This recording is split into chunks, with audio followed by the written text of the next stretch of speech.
नमस्कार विद्यार्थियों।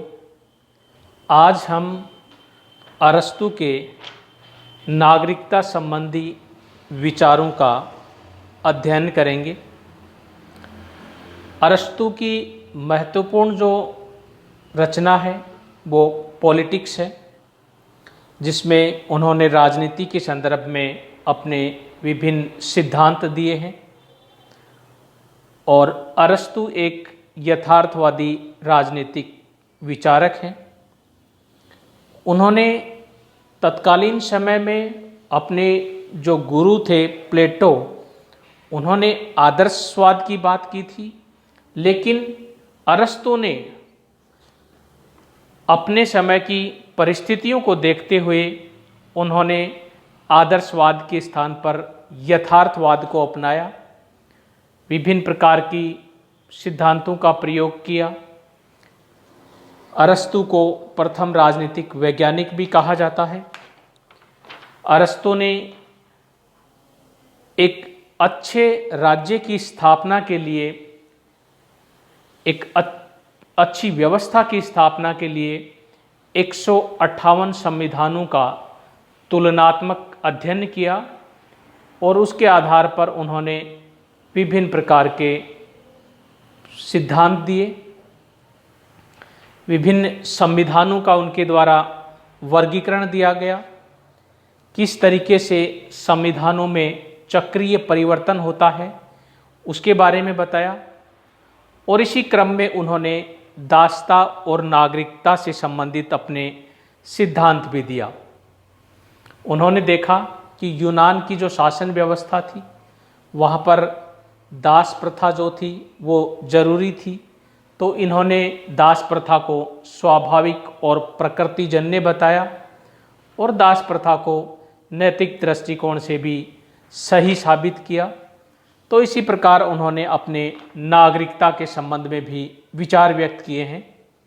अरस्तू ने पॉलिटिक्स की तीसरी पुस्तक में संविधानों के वर्गीकरण के साथ साथ नागरिकता पर भी अपने विचार प्रकट किए हैं। पॉलिटिक्स की प्रथम पुस्तक में राज्य की परिभाषा करते हुए अरस्तू ने उसे समुदायों का समुदाय बतलाया था, किंतु पॉलिटिक्स की तीसरी पुस्तक में वह घोषणा करता है कि राज्य स्वतंत्र मनुष्यों का समुदाय है। दूसरे शब्दों में वह कहता है कि राज्य नागरिकों के मेल से निर्मित समुदाय है। अर्थात उन्होंने पहली पुस्तक में समुदायों पर बल दिया है, लेकिन तीसरी पुस्तक में उन्होंने कहा कि राज्य जो है वो स्वतंत्र मनुष्यों का समुदाय है और इस प्रकार से राज्य नागरिकों के मेल से निर्मित समुदाय है।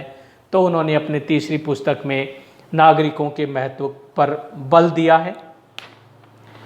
अरस्तू ने नागरिकता के स्वरूप एवं परिभाषा के संदर्भ में बात की है। अरस्तू के अनुसार जो व्यक्ति किसी राज्य के विधि निर्माण या न्याय प्रशासन में हिस्सा लेने में समर्थ होता है, उसे हम राज्य का नागरिक कहते हैं।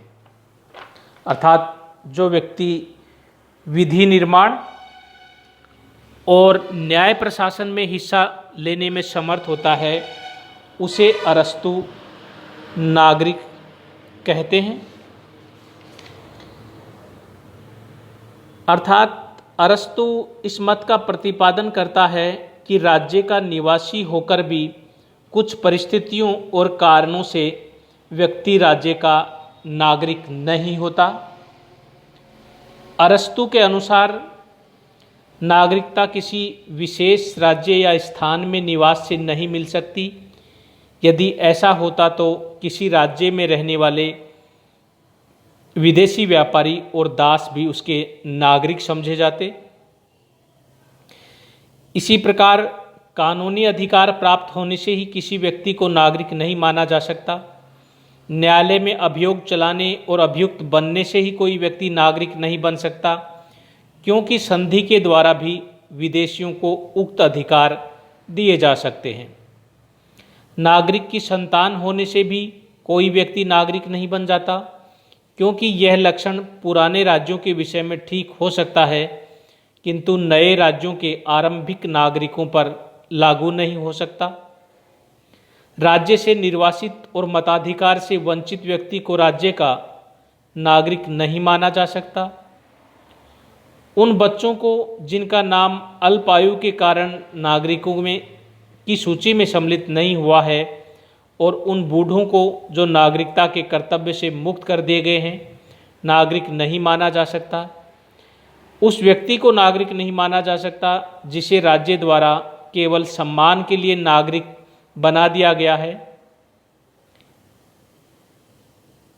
इसके अतिरिक्त उन व्यक्तियों को भी नागरिक नहीं माना जा सकता जिनके माता पिता किसी राज्य के नागरिक हैं और जिसने उसी राज्य में जन्म लिया है, क्योंकि ऐसा करने से हम नागरिकता निर्धारण करने के किसी सिद्धांत का निर्माण नहीं करते। अरस्तु नागरिकता के निर्धारण के लिए किसी सिद्धांत की खोज करना चाहता है और उन्होंने कहा है कि नागरिक वही व्यक्ति है जो राज्य के विधि निर्माण और न्याय प्रशासन में हिस्सा लेने में समर्थ होता है। अरस्तु के अनुसार नागरिक वह है जो न्याय के प्रशासन में भाग लेता है तथा जो साधारण सभा का सदस्य होने के नाते विधायी कार्यों में भाग लेता है। इन दोनों में से एक अथवा दोनों कार्य करने वाला व्यक्ति नागरिक हो सकता है।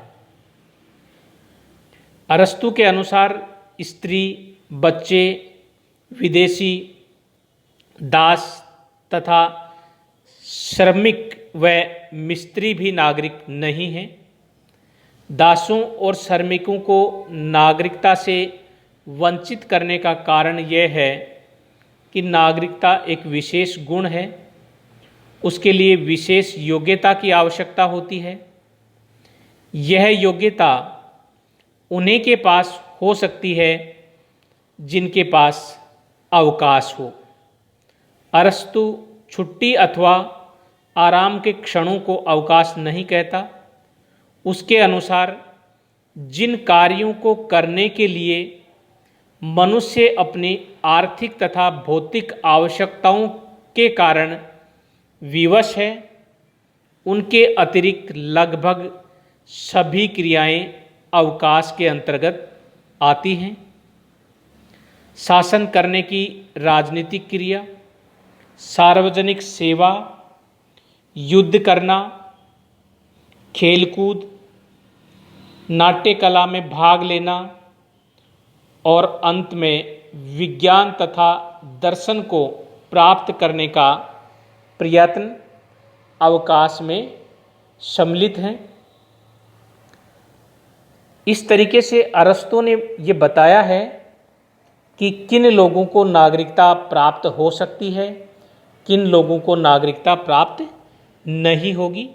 अरस्तु नागरिकता प्राप्त करने के लिए एक विशेष गुण मानता है कि लोगों के अंदर एक विशेष योग्यता होनी चाहिए। जिन लोगों के पास अवकाश हो, अर्थात जो व्यक्ति अपनी आर्थिक और भौतिक आवश्यकताओं के कारण कार्य करने को विवश है, उसको वो नागरिक नहीं मानता है, क्योंकि वो अवकाश के क्षणों का उपभोग नहीं करता है।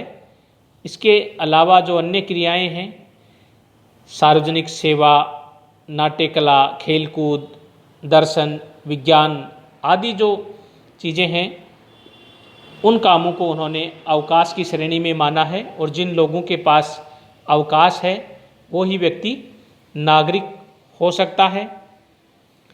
इस प्रकार से अरस्तु ने नागरिकता के संदर्भ में नागरिक की कुछ योग्यताएं बताई हैं, अर्थात उनमें शासन करने और शासित होने की क्षमता हो, भौतिक और आर्थिक चिंताओं से मुक्त हो, कारीगर और मजदूर न हो, स्त्री न हो और वयस्क हो। ये अरस्तु ने